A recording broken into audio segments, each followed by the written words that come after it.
Hey everyone, before I start this review, I just want to address spoilers real quick. I will not be talking about the Kingdom Hearts 3 story spoilers. I will, however, be showing locations and some Keyblade transformations, as well as talk about a specific minor plot point within the Kingdom of Corona world that's based off Tangled.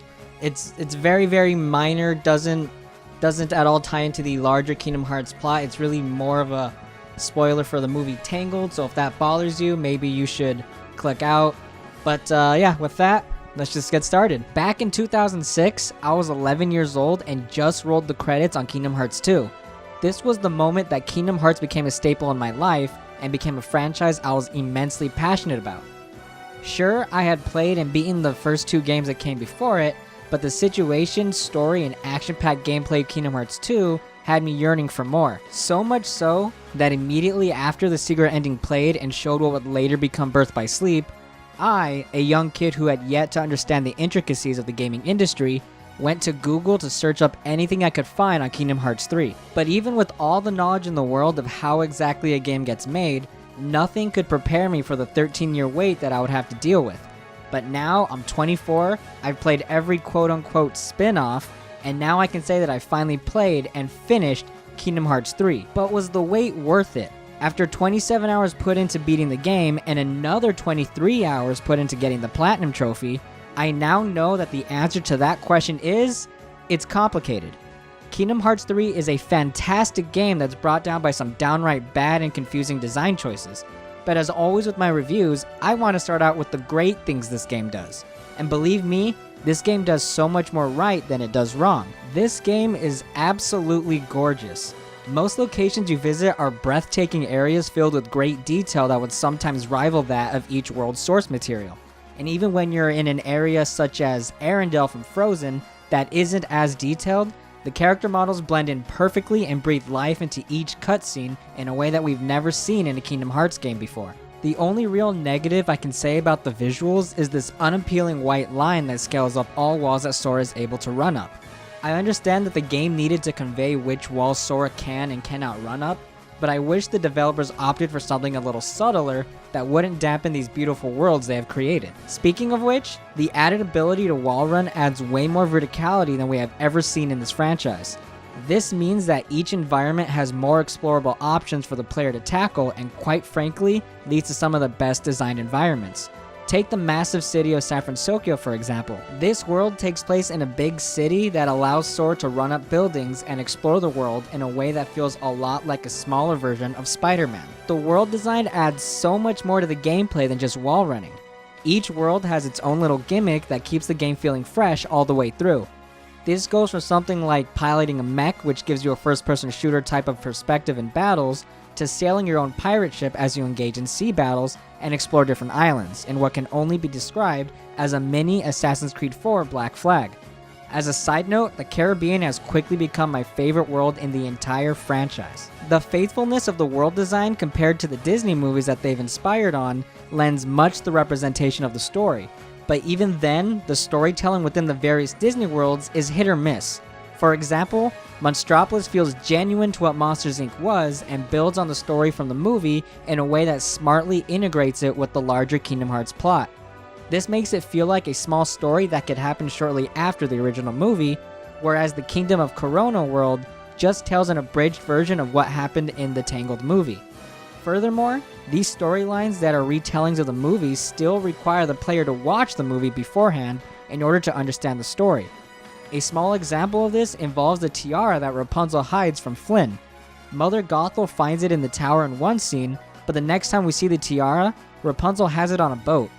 In order to understand how Rapunzel had gotten the tiara, you have to watch Tangled. The combat is another aspect of the game I'm extremely mixed about. The game revolves mostly around building up Keyblade transformations. This is done in a similar vein as Birth by Sleep's command style mechanic. The players build up a meter in the bottom left by hitting enemies with the Keyblade until the meter is full.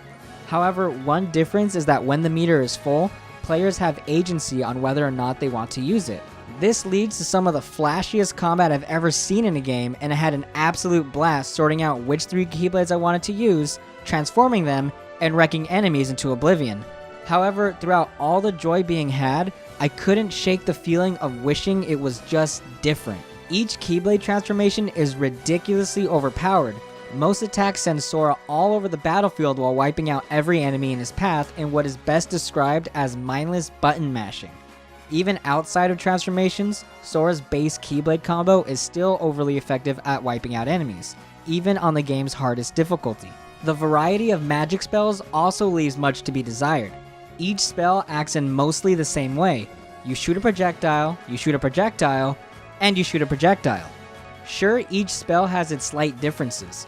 Blizzard spells create an icy trail that Sora is able to grind on while also freezing enemies, while Arrow creates a wind platform that Sora is able to launch himself out of.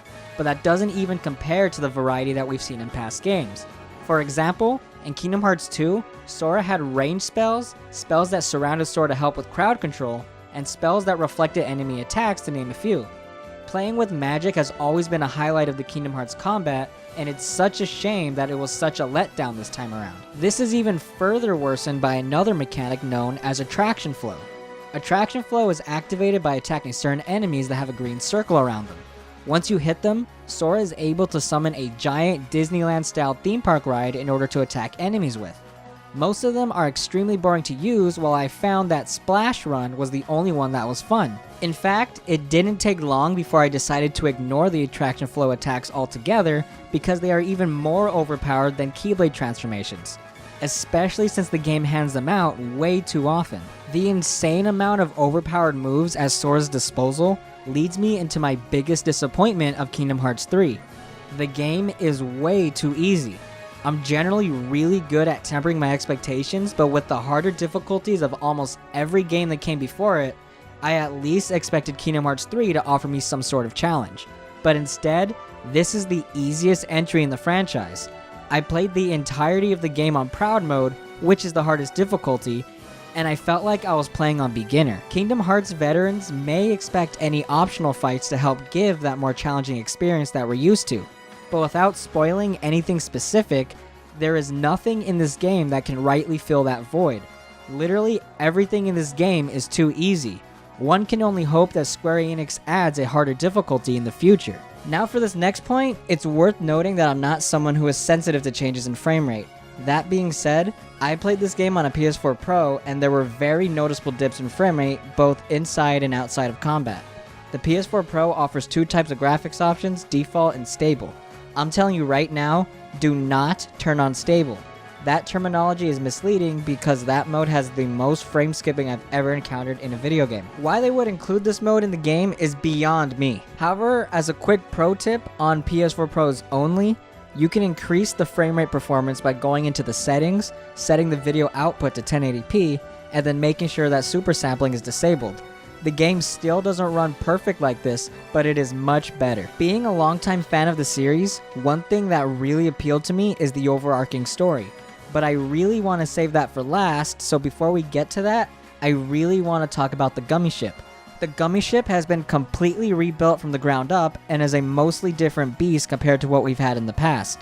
Instead of the on-rail shooter that we've had before, the Gummy Ship is more of an open-world exploration type of experience. This is far and away the best version of the Gummy Ship that we've ever seen before. Players are able to fly around and collect items that can power up your ship, as well as items that Sora can give to a Moogle to synthesize other items or even upgrade his Keyblades. There are still on-rails enemy encounters within the game, but these aren't the long set-piece driven missions that we've seen in the past. Instead, these missions come down to three types of encounters: defeating a certain number of enemies as fast as possible, defeating as many enemies as you can within a time limit, or a boss fight. While not as arcadey as it was before, it's a blast to just fly around and explore the open areas.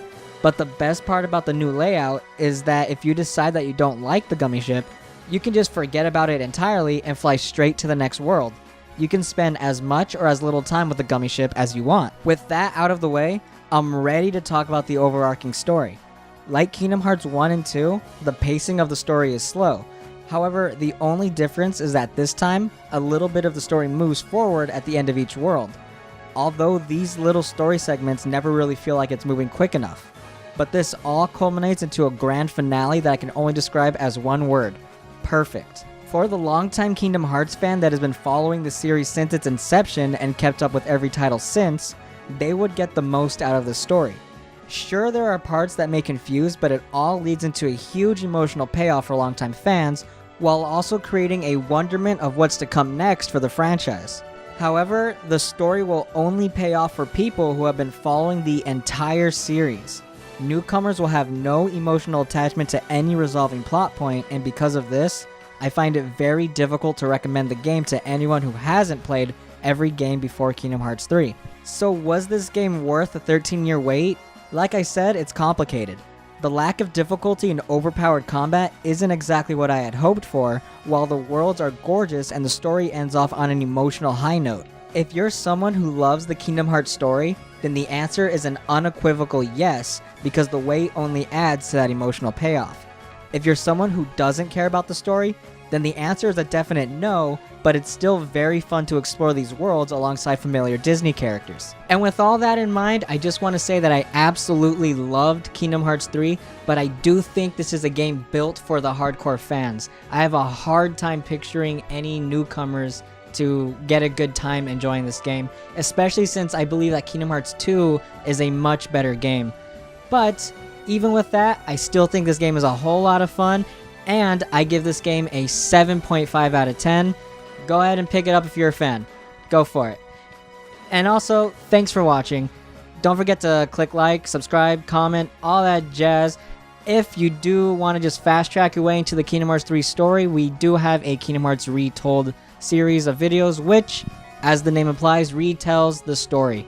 I am working out a follow-up to those videos that tell the story of Kingdom Hearts 3, but until then, may your heart be your guiding key. See you guys next time.